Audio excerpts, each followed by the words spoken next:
Lorsqu'on admire un paysage méditerranéen, tout semble aussi paisible qu'une énorme masse d'eau fraîche, dont seule la surface est parfois griffée par le vent. Or, il n'en est rien.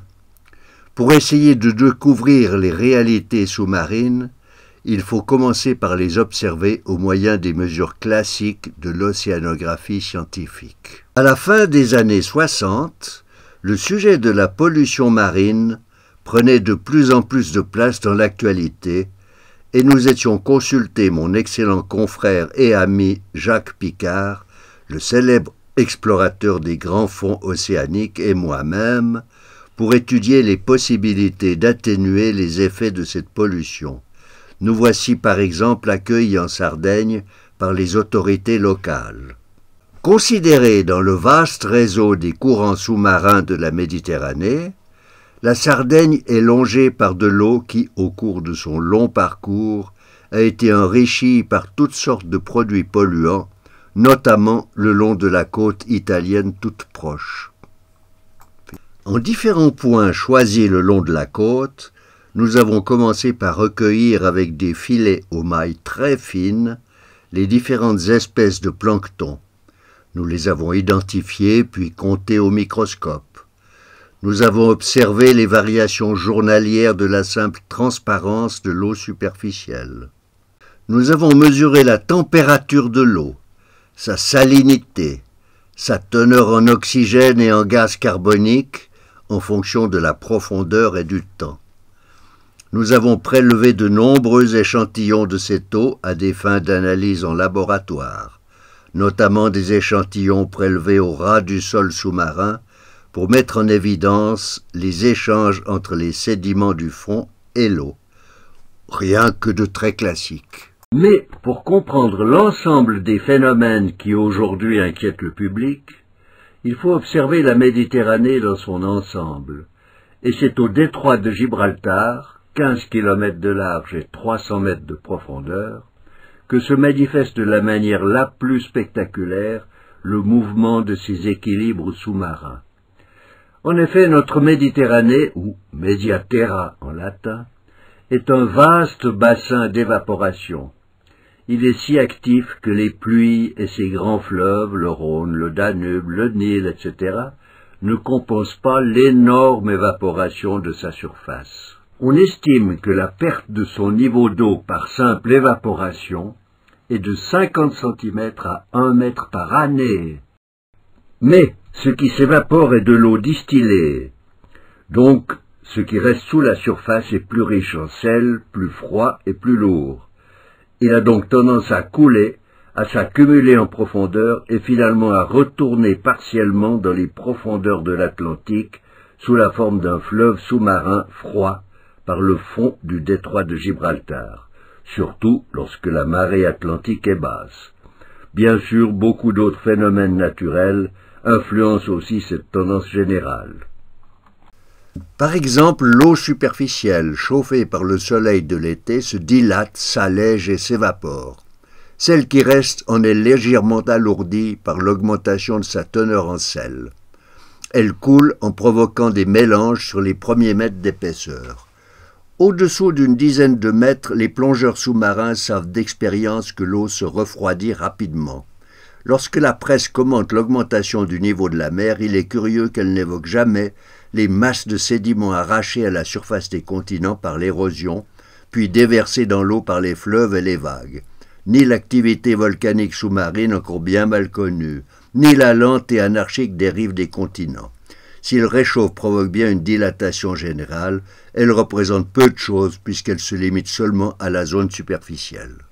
Mais, étant donné l'immense surface de la Méditerranée, elle est suffisante pour animer parfois le fleuve sous-marin froid à Gibraltar lorsque la marée atlantique est basse. D'autre part, les vents dominants tels que le Mistral, la Tramontane ou le Levante lèvent des vagues faiblement déferlantes qui écrèment l'eau chaude superficielle, la poussent et l'accumulent dans la direction où il souffle, ceci à la vitesse de quelques dizaines de centimètres par seconde. Les amateurs de baignade savent bien que la température de l'eau de leur plage favorite varie beaucoup avec la direction du vent. Naturellement, le relief du fond et le contour de la côte influencent aussi et de manière considérable les courants sous-marins. Ils les détournent, les affaiblissent ou les accélèrent localement. En conséquence de la rotation de notre planète sur elle-même, tous les courants sous-marins subissent une force perpendiculaire à leur déplacement. C'est la force de Coriolis. Dans l'hémisphère nord, cette force tend à dévier ces courants sur leur droite. Tous ces éléments sont les moteurs actifs des courants en Méditerranée comme ailleurs. Mais s'ils sont faciles à énumérer, il est beaucoup plus difficile d'en faire la synthèse pour en déduire une représentation générale. Pour cela, il faut faire de nombreuses mesures directes, les répéter pendant de longues périodes et sur de vastes espaces.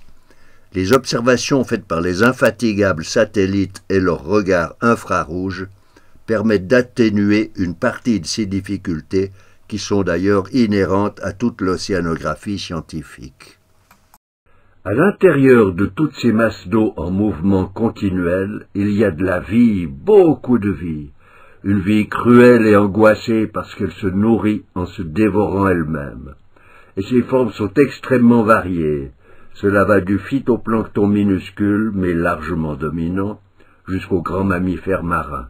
Le phytoplancton absorbe le CO2 dissous, conserve le carbone et libère plus du tiers de l'oxygène que nous respirons. La Méditerranée se caractérise par son exceptionnelle diversité biologique.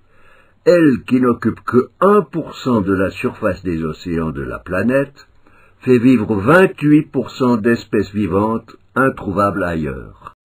Depuis quelques décennies, cette faune méditerranéenne s'enrichit encore d'une manière imprévue.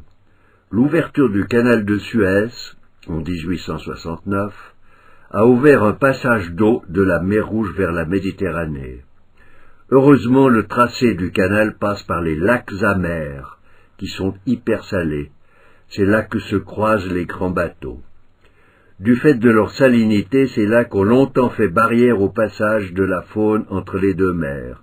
Mais les mélanges provoqués par le passage incessant de ces grands navires a diminué leur salinité et leur rôle de barrière biologique s'est atténué. C'est ainsi que certains animaux de mer Rouge ont pu migrer vers la Méditerranée plus riche en nutriments. En voici quelques exemples choisis parmi les plus spectaculaires. Aujourd'hui, près de 300 espèces originaires de mer Rouge ont été identifiées en Méditerranée, et il faut s'attendre à ce que la modernisation du canal augmente encore cette invasion. J'hésite à évoquer ici le jour où des requins de mer Rouge pourraient peut-être traverser le canal. Pour évoquer un autre sujet d'inquiétude du public, il faut souligner ici que l'eau des océans de la planète contient environ 40 000 milliards de tonnes de carbone, soit 50 fois plus que l'atmosphère que nous respirons. L'absorption du CO2 de l'air se passe à la surface de l'eau, surtout lorsqu'elle est agitée par les vagues.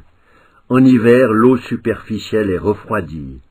Sa capacité à dissoudre le CO2 en est augmentée, et ceci d'autant plus que la solubilité de ce gaz augmente elle aussi avec son refroidissement.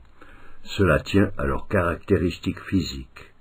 Une fois dissous, le carbone est absorbé par le phytoplancton qui est un végétal et qui, comme toutes les plantes, vit de la photosynthèse.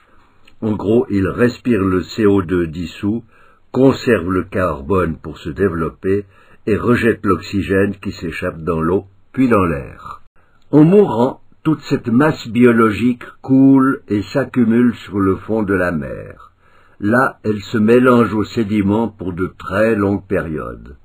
Avec le temps et par des réactions biochimiques trop compliquées pour être décrites rapidement, elle se transforme peu à peu en calcaire, CaCO3, et même partiellement en hydrocarbures, notre cher pétrole. Le public s'inquiète aussi de la prétendue acidification de l'eau de mer. Et pourtant, bien que répétée un peu partout, cette affirmation est fausse. L'acidité se mesure facilement en pH, ou potentiel d'hydrogène. Tout ce qui est au-dessous de 7 pH est acide. Tout ce qui est au-dessus de 7 pH est alcalin. Or, le pH moyen de l'eau de la Méditerranée, comme celle de tous les océans, est de 8,2 pH, variable entre 7,6 et 8,5. Donc l'eau de mer n'est pas acide, elle est alcaline. En plus, cette alcalinité a tendance à augmenter avec l'évaporation, donc avec l'éventuel réchauffement climatique. Tout le contraire de ce qui est raconté au public.